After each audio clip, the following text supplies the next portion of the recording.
दोस्तों, आज के चक्रव्यूह में हम बाबा रामदेव की चर्चा करेंगे।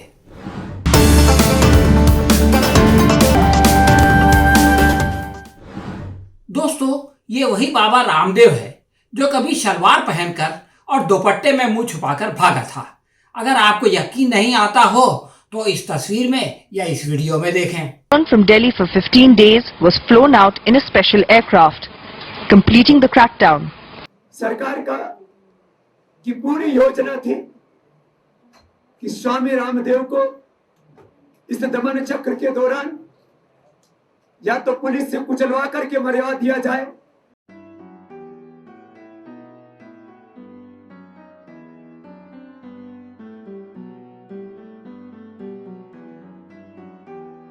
हाँ तो दोस्तों, कांग्रेस के जमाने में जो बाबा शलवार पहनकर और दुपट्टे में मुंह छुपाकर भागा था, वो आज कह रहा है कि किसी के बाप में हिम्मत हो तो मुझे गिरफ्तार करके दिखाए।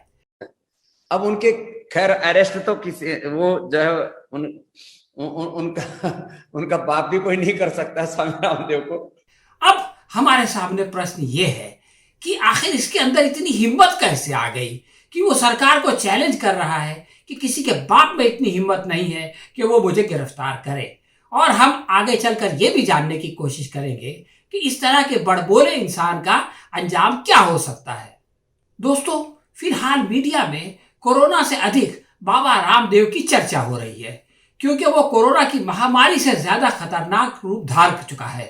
कुछ लोगों का ख्याल है कि वो राजद्रोह के मामले में जेल जाएगा और कोई कह रहा है कि उसका कुछ नहीं बिगड़ेगा, क्योंकि सत्ता के गलियारे में उसकी बड़ी गहरी पेट है, इसलिए उसको बचा लिया जाएगा। अगर आपको इस मामले में कोई शंका हो तो इस वीडियो में देखें कि कोरोनिन नामी नकली दवाई के उद्घाटन में कैसे बड़े बड़े मंत्री मौजूद हैं। स्वास्थ्य मंत्री साक्षात वहां मौजूद हैं, डॉक्टर हर्षवर्धन साहब, और संघ के चहीते परिवहन मंत्री, जिनके बारे में यह भी कहा जाता है कि वो आगे चलकर प्रधानमंत्री बन सकते हैं, श्री नितिन गडकरी भी वहां पर मौजूद हैं। तो आप पहले कोरोनिन की वीडियो देखें और फिर आगे बढ़ें।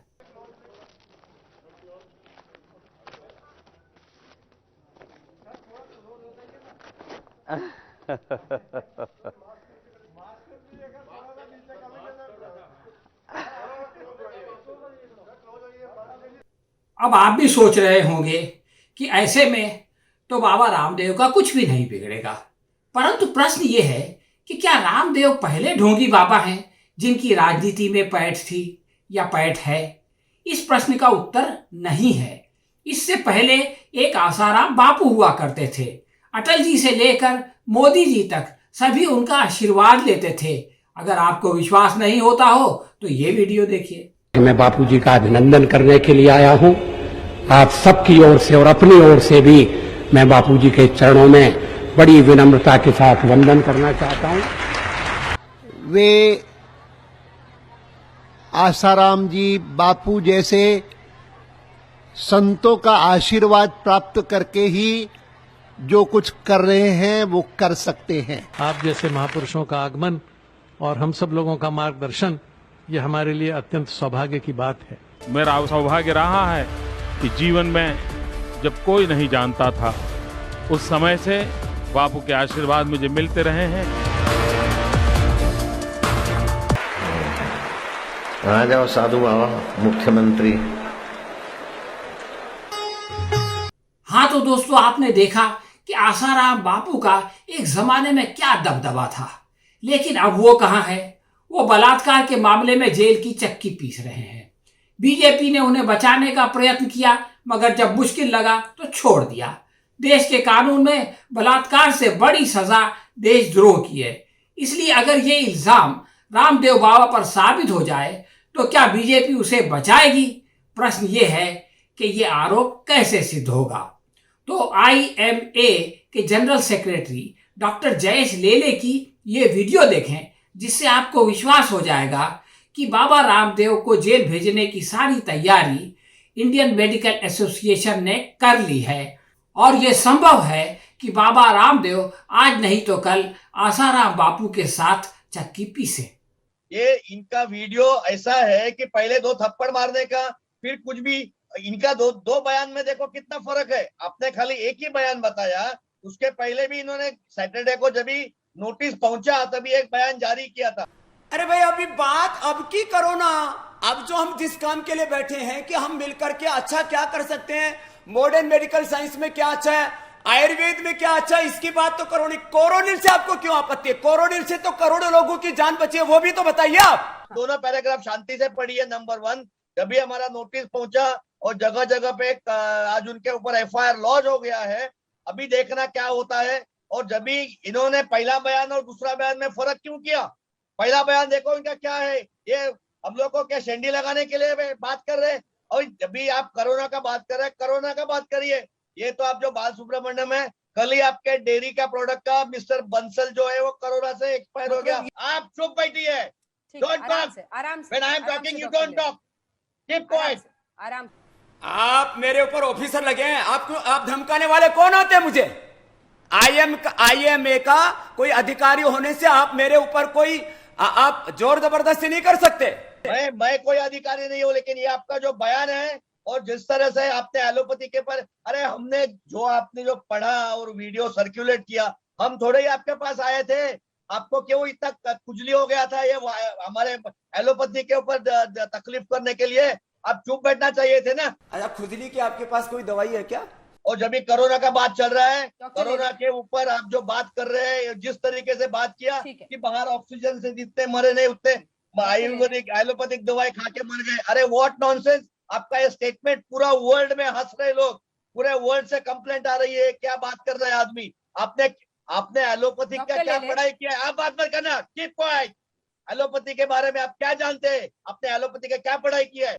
डॉक्टर लेले की इस जबरदस्त वीडियो को देखने के बाद आपके मन में यह विचार आया होगा कि आखिर रामदेव ने ऐसा क्या कह दिया कि उन्हें इतना ज्यादा गुस्सा आ गया और वो सुप्रीम कोर्ट जाने की तैयारी करने लगे। इसके लिए आपको रामदेव की ये वीडियो देखना होगा। आप इसे देख चुके हैं तो इसे फिर से देखें ताकि पता चल सके कि ये आदमी पूरी तरह से पागल हो गया है।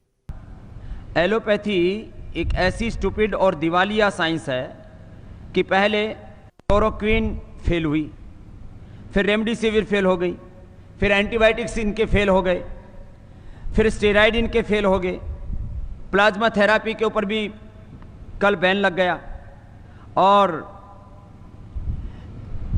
इवरमाक्टिन भी फेल हो गया, और जो है अभी एक बुखार के लिए क्या दे रहे हैं वो फेवी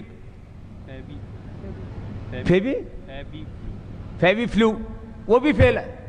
जितने भी दवाएं दे रहे हैं, फिर लोग कह रहे हैं तमाशा हो क्या रहा है।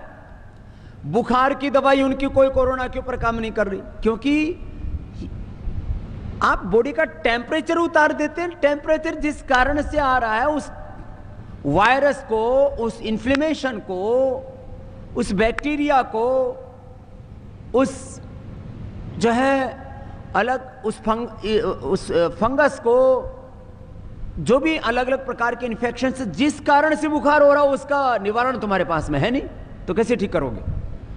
इसलिए मैं बहुत बड़ी बात कह रहा हूं। हो सकता है इसके ऊपर कुछ लोग विवाद करें।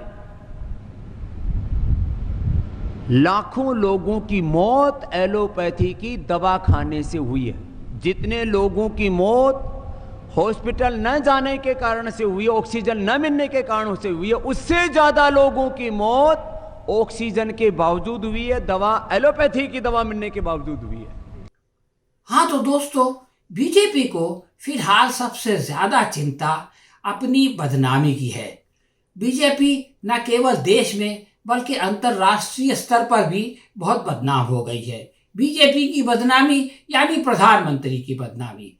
ये मुसीबत कोरोना से बड़ी मुसीबत है। बीजेपी कोरोना के बारे में इतना नहीं सोचती जितना अपनी बदनामी के बारे में सोचती है। और ये जो बाबा रामदेव की वीडियो है, इसने सारी दुनिया में देश को बदनाम कर दिया है। कांग्रेस के ज़माने में, जैसा कि मैंने आपको पहले बताया, कि ये आदमी इतना डरता था कि जब इसे पता चला कि पुलिस जो है वो इसके प्रदर्शन तरफ आ रही है, तो इसने महिला का भेष बदलकर भाग जाने में आफियत समझी। लेकिन अब ये सरकार को चैलेंज कर रहा है कि उसे कोई गिरफ्तार नहीं कर सकता। इसलिए अब सरकार की मजबूरी है कि उसको सबक सिखाए, इसलिए कि कोई भी सरकार किसी की धमकी में नहीं आती। और अब बाबा रामदेव को आसाराम बापू के पास भेजना इस सरकार के लिए अनिवार्य हो गया है, वरना सरकार के लिए मुंह छुपाना मुश्किल हो जाएगा और उस पर बाबा रामदेव के पार्टनर होने का आरोप अपने आप सिद्ध हो जाएगा। भाजपा की परंपरा ये है कि वो एक हद तक तो लोगों को बचाने का प्रयत्न करती है, लेकिन जब खुद डूबने लगती है तो उसे छोड़ देती है। उन्नाव के विधायक कुलदीप सिंह सेंगर का मामला बहुत पुराना नहीं है, उसको भी बचाने की बहुत कोशिश की गई, लेकिन जब ये देखा कि ये तो हम तो डूबे हैं सनम, तुमको भी ले डूबेंगे वाली परिस्थिति में जो है हमको ले जाएगा, तो उसको छोड़ दिया गया। वो भी अब जेल की चक्की पीस रहा है। इससे पहले भाजपा के राष्ट्रीय अध्यक्ष बंगारू लक्ष्मण पर करप्शन का आरोप लगा था और भाजपा ने उसको भी नहीं बचाया और उनको भी जेल की सजा हुई। अब जरा कल्पना कीजिए कि कल को अगर सत्ता चली जाए और बाबा नरेंद्र देव राफेल जैसे किसी मामले में फंस जाएं, तो उनका क्या होगा? क्या बीजेपी की सरकार उनको बचाएगी? ऐसा नहीं लगता। भाजपा की परंपरा तो यही है कि वो जो है अपने लोगों को बचाने की कोशिश करती है और जब मुश्किल में आती है तो उनका साथ छोड़ देती है। तो इसी प्राचीन परंपरा को आगे बढ़ाया जाएगा और किसी को नहीं बचाया जाएगा, हर कोई जेल में जाएगा और चक्की पीसेगा। तो दोस्तों, आज के लिए बस इतना ही। हम बहुत जल्द किसी नए विषय के साथ आपकी सेवा में फिर हाजिर होंगे। तब तक के लिए आज्ञा दीजिए। धन्यवाद। अगर ये वीडियो आपको पसंद आई हो तो इसे अपने दोस्तों में शेयर करें और लाइक करें। शुक्रिया।